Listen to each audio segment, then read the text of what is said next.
हरे कृष्ण।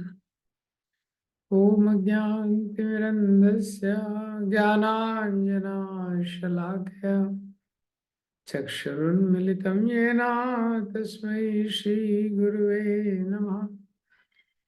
नमामि विष्णुपादाय कृष्णपृष्ठाय भूतले श्रीमते भक्तिवेदान्त स्वामीति नामिने। नमस्ते सरस्वती देवे गौरवाणी प्रचारिणे निर्विशेष शून्यवादी पाश्चात्य देश। जय श्री कृष्ण चैतन्य प्रभु नित्यानंद श्री अद्वैत गदाधर शिवासादि गौर भक्त वृंद।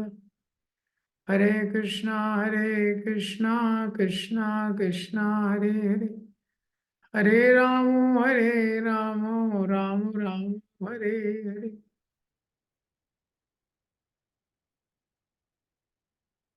हरे कृष्ण।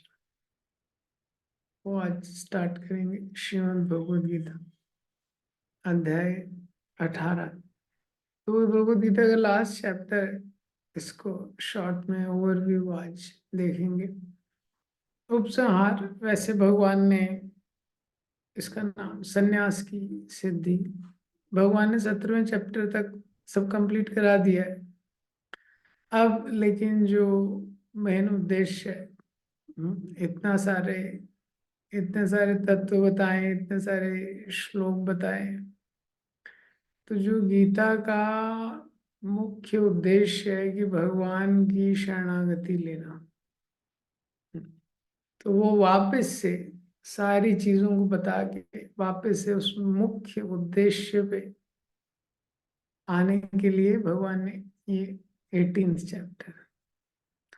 तो भगवान ने इस 18वें अध्याय में समरी में, सिनॉप्सिस शॉर्ट में, बाकी जितने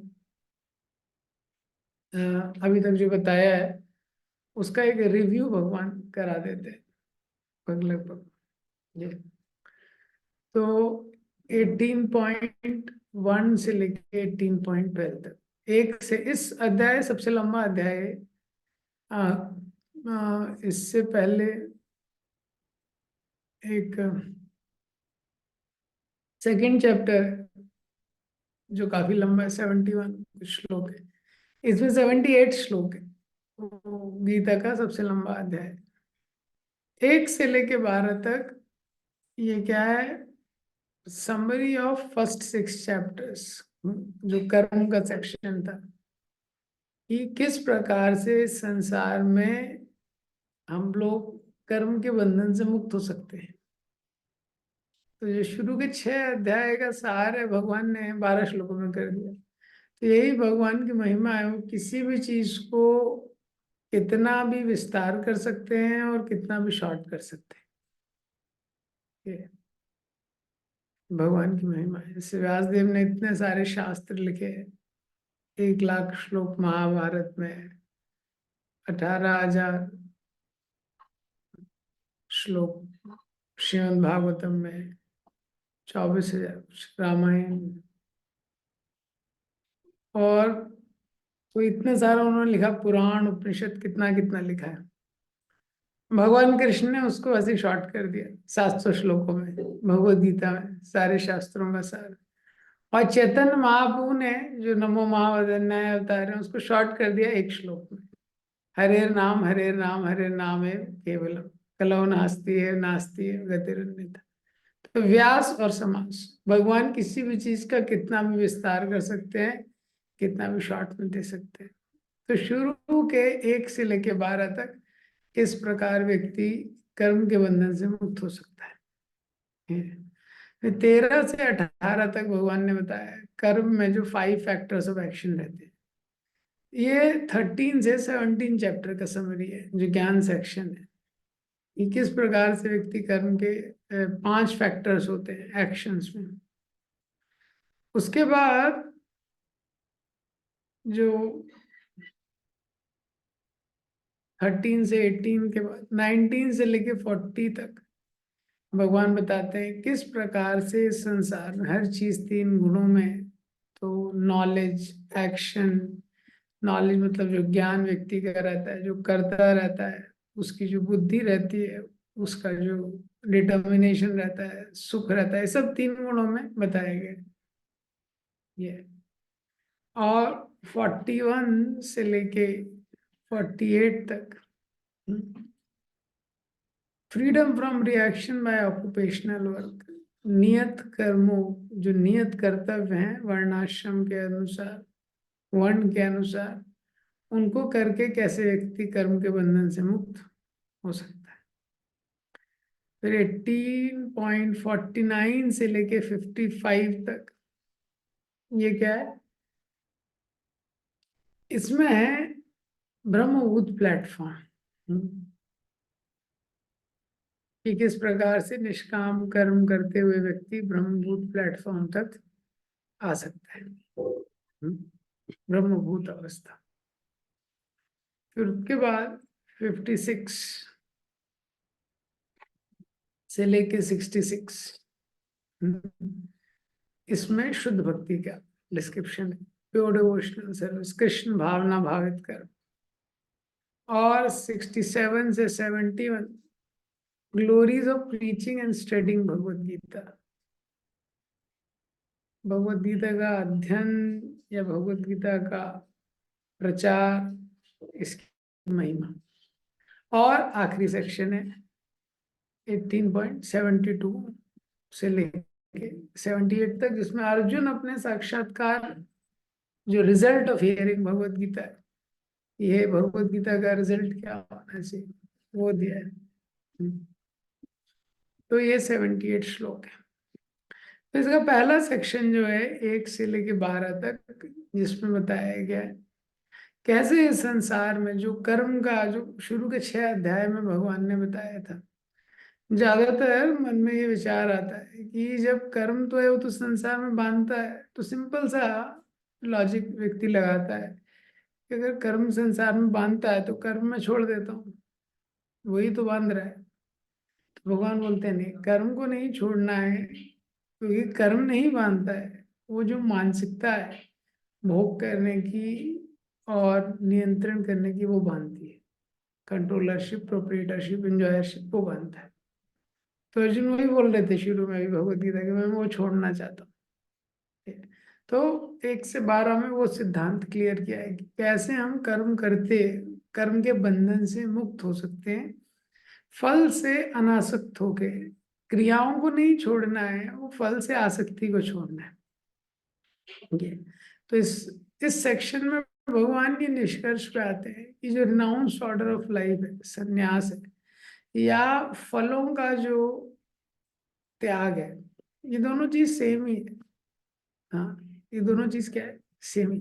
तो जब व्यक्ति फल का त्याग करके इस प्रकार से काम करता है, तो अ, वो कर्म के बंधन में नहीं फंसता है। फिर 13 से लेके 18 तक भगवान, जो क्या है समरी है, 13 से 17, 13 to 17 चैप्टर की ज्ञान सेक्शन की। तो इस पे भगवान बताते हैं कि क्यों ये संसार में जो हम कर्म कर रहे हैं वो हमारे ऊपर पूरी तरह डिपेंड नहीं करता। तो हमको अपने आप को ओवर क्रेडिट नहीं देना चाहिए। क्यों? क्योंकि उसमें 5 फैक्टर हैं, अधिष्ठानम तथा कर्तम करणम च पृथक विधान। 5 फैक्टर है उसमें, जो भी कर्म व्यक्ति करता है। तो हम देखते हैं कितने लोग मेहनत करते हैं लेकिन उनको सक्सेस नहीं मिलती, कितने लोग दिमाग लगाते हैं वो भी सक्सेसफुल नहीं होते।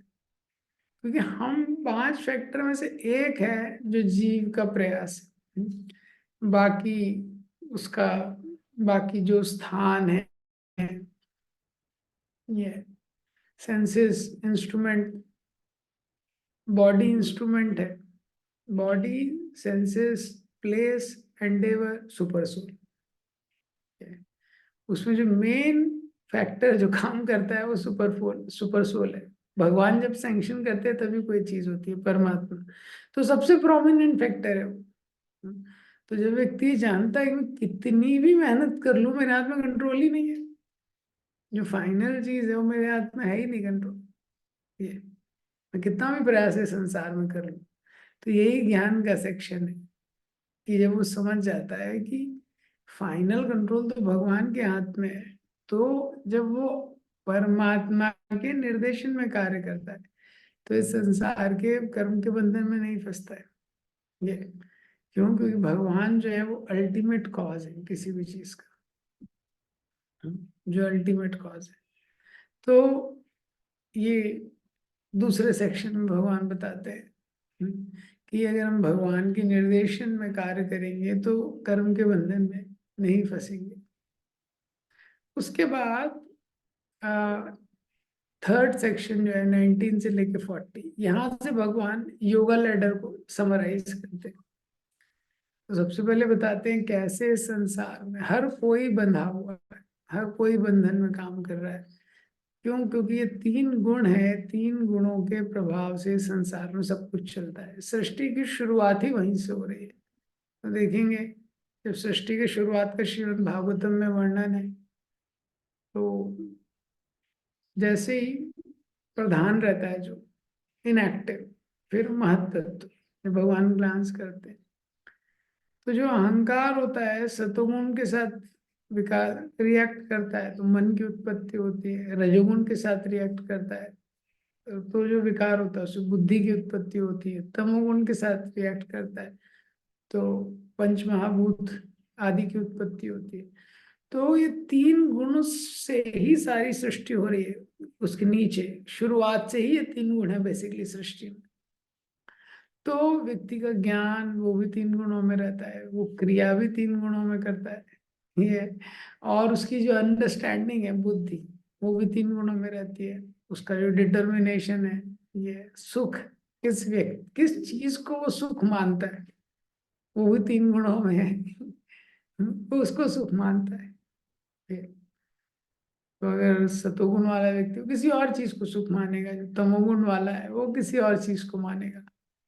ये सिद्धांत है। तो कैसे इस संसार में जो तीन गुण हैं वो प्रमुख करता है।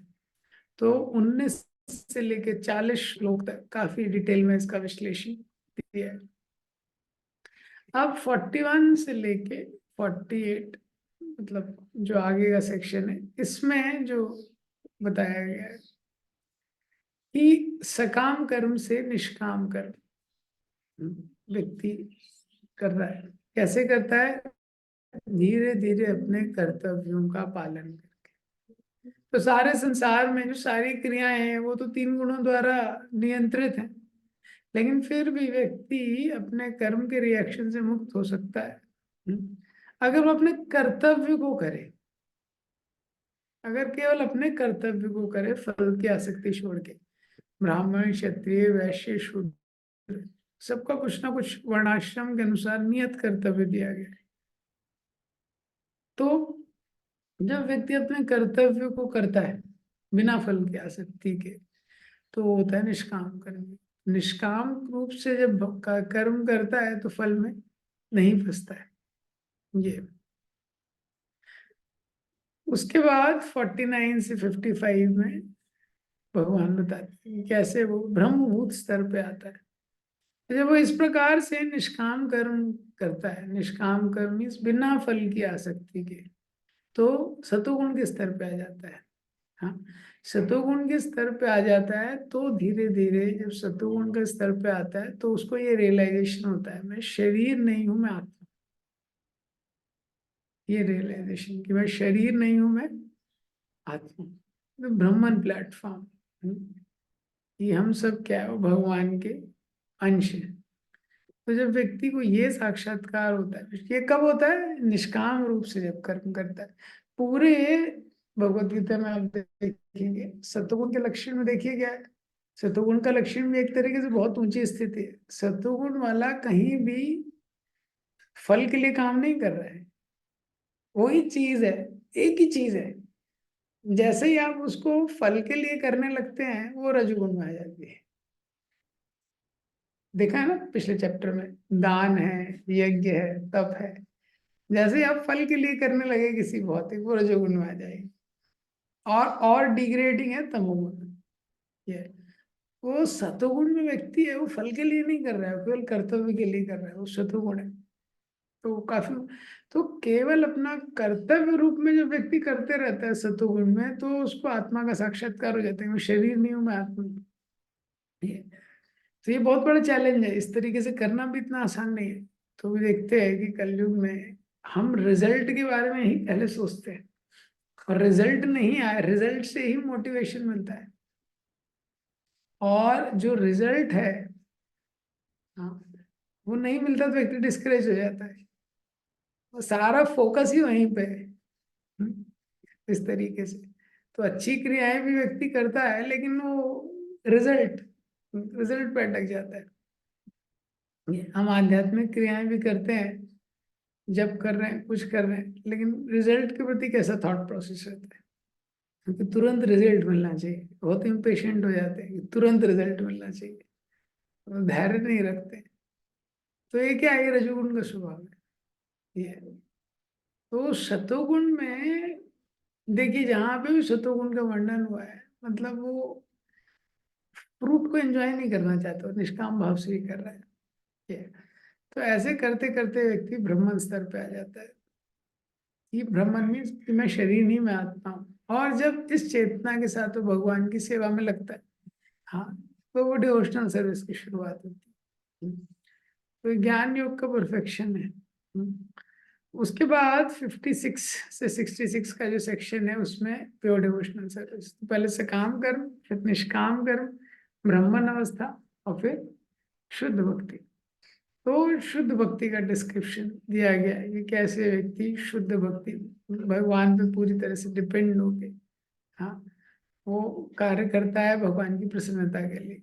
जैसे ही भगवान की प्रसन्नता के लिए कार्य करता है, तो गुणों से मुक्त हो जाता है वो।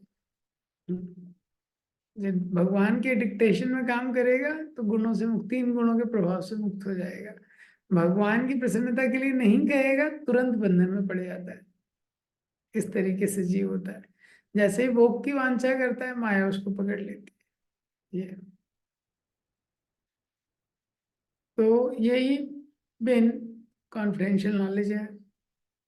तो इसमें श्लोक आता है, सर्वधर्मान् परित्यज्य मामेकं शरणं व्रज, अहम त्वां सर्व पापेभ्यो मोक्षयिष्यामि मा शुचा। सब कुछ बताने के बाद, इतने 17-18 अध्याय बताने के बाद, इतनी सारी चीजें बताने के बाद, भगवान बोलते हैं देखो, लेकिन निष्कर्ष यही है कि सर्वधर्मान परित्यज्य, तुम सब छोड़ दो। वर्ण का जो धर्म है, आश्रम का धर्म है, कुल का जो धर्म है, ये सब छोड़ के मेरी शरण लेना ही सार है। क्योंकि तुम कहाँ कहाँ अटकोगे। सर्वधर्मान परित्यज्य माम एकम, मेरी ही शरणम में आ जाओ। अहम तो सर्व पापे भी, मैं तुमको सारे पापों से मुक्त कर दूंगा। एक बार एक व्यक्ति राधा गोविंद महाराज जी के पास आया, तो बोला कि महाराज ने उसको बोला, आप जप करो भगवान की शरण में। तो उसने बोला, महाराज मैं बड़ा पापी, बहुत पाप किए मैंने। तो महाराज बोला, कोई बात नहीं, भगवान का आश्रय लो, भगवान का जप करो।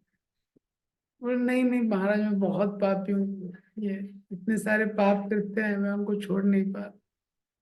तो महाराज ने बोला, भगवान ने कब बोला है पाप छोड़ने के लिए? भगवान तो बोल रहे हैं धर्म छोड़ो, सर्वधर्मान परित्यज्य महावेकम शरणम व्रज। तो ये यहाँ पे भगवान ने बताया है कि पाप तो छोड़ना ही है। खैर सिद्धांत रूप में महाराज इसको बता रहे थे लाइट, लेकिन धर्म भी छोड़ने होते हैं। धर्म मतलब जो नीचे लेवल के, ऊपर लेवल के धर्म को पकड़ना है, तो नीचे लेवल का धर्म पकड़ छोड़ना होता है। तो गुडनेस को भी छोड़ना पड़ता है भगवान की प्रसन्नता के लिए। तो इसलिए जो गुडनेस वाला व्यक्ति है, सबसे मुश्किल प्रचार करना उसी को होता है, सबसे मुश्किल ये। क्योंकि गुडनेस वाला व्यक्ति अपने से संतुष्ट रहता है। इंडिया में आप देखिए, वो टाइम पे उठ रहा है, टाइम पे सो रहा है, गुडनेस का लाइफ है, दूसरों को दुख नहीं देना चाहता है, थॉटफुल है, कंटेम्पलेटिव है ये। और उसको जरूरत ही नहीं लगती है कि मुझे कहीं जाने की जरूरत है, मुझे भगवत धाम जाने की जरूरत है। वो संतुष्ट है अपने लाइफ में, तो सेटिस्फाइड है, उसको जरूरत क्या है? तो डिवोटी भी उसमें अटक जाते हैं गुडनेस में आके, क्योंकि भक्त को बहुत ही उत्कंठा होनी चाहिए कि मैं अपने घर में नहीं हूँ, ये आध्यात्मिक जगत मेरा वास्तविक घर है, उससे दूर होके मैं यहाँ पे भगवान से दूर होके मैं कितना, ये फीलिंग जितनी डेस्परेटनेस की उसमें रहती, तभी हो जा सकता है।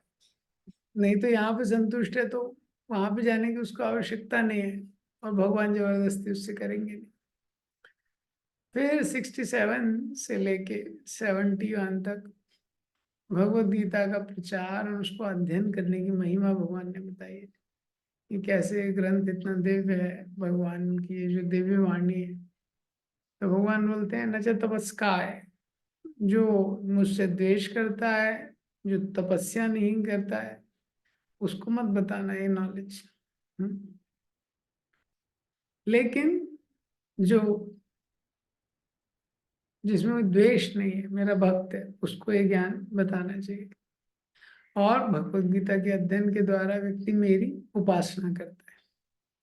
तो इस सेक्शन में बेसिकली ये बताया गया है इन एसेंस कि किसी भी तरीके से व्यक्ति इस भगवत गीता के दिव्य ज्ञान के संपर्क में आता है, प्रचार के माध्यम से, अध्ययन के माध्यम से, या श्रवण के माध्यम से, तो क्या है, उसको एक शुभ परिणाम मिलेगा, बहुत शुभ परिणाम मिलेगा। किसी भी तरीके से वो संपर्क में आता है। जैसे हम देखते हैं इस संसार में भी कृष्ण का जो टच है वो ऑल ऑस्पिशियस है। भगवान के संपर्क में व्यक्ति किसी भी प्रकार से आ जाए, येन केन प्रकारेण मना कृष्ण निवेशित, किसी भी प्रकार से मन का निवेश हो जाए तो उसका उद्धार हो जाता है। पूतना भगवान को मारने के लिए आई थी ये, तो उसका उद्धार हो गया। वो एक चोर था, वो भगवान के गहने चुराने के लिए आया था, तो वो भक्त बन गया। और तो गोपियां भगवान के सौंदर्य से आकर्षित हो गई थी। किसी भी प्रकार से जो भगवान के व्यक्ति संपर्क में आता है, तो कृष्णा का टच है वो बहुत पावरफुल है। ध्रुव महाराज को उन्होंने स्पर्श किया तो ध्रुव महाराज ने 12 श्लोकों में भगवान की स्तुति की है। वो 5 वर्ष फर्स्ट क्लास में भी नहीं गए थे।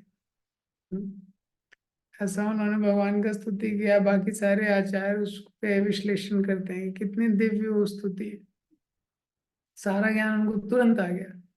ये भगवान का जो स्पर्श है बहुत स्पेशल है, कृष्णा का टच किसी भी माध्यम से व्यक्ति के लाइफ में। भीष्म पितामह इतने कष्ट में थे, पूरे शरीर में बाणों से बिंधे हुए थे। जैसे ही भगवान कृष्ण वहां पे गए, भगवान के दर्शन मात्र से, उनकी दृष्टि ने केवल उनको स्पर्श किया, सारे कष्ट उनके चले गए।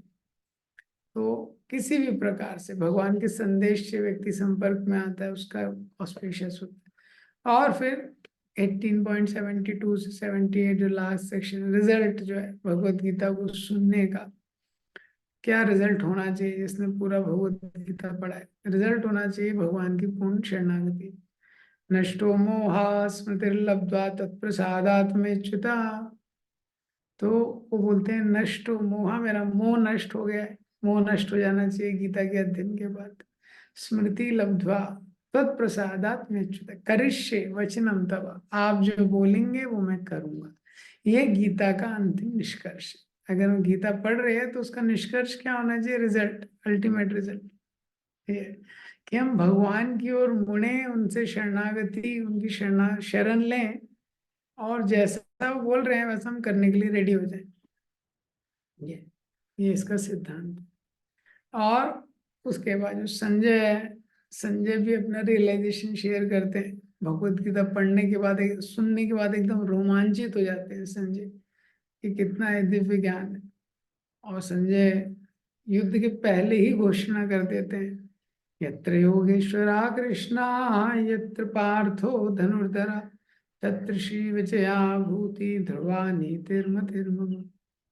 कि जहाँ पे भी, यत्र योगेश्वरा कृष्णा, जहाँ पे भी भगवान कृष्ण जो योगेश्वर है, सारे योग, ग्रेटेस्ट मैजिशियन, जो सबसे बड़े जादूगर है, यत्र योगेश्वर कृष्णा, यत्र पार्थो धनुर्धरा, और जहाँ पे अर्जुन जैसा धनुर्धर, तत्र श्री विजया भूति, तो वहां पे निश्चित रूप से श्री लक्ष्मी जी का निवास, विजय और नीति, ये निश्चित रूप से वहां पे रहेगी। ये मेरा ओपिनियन है।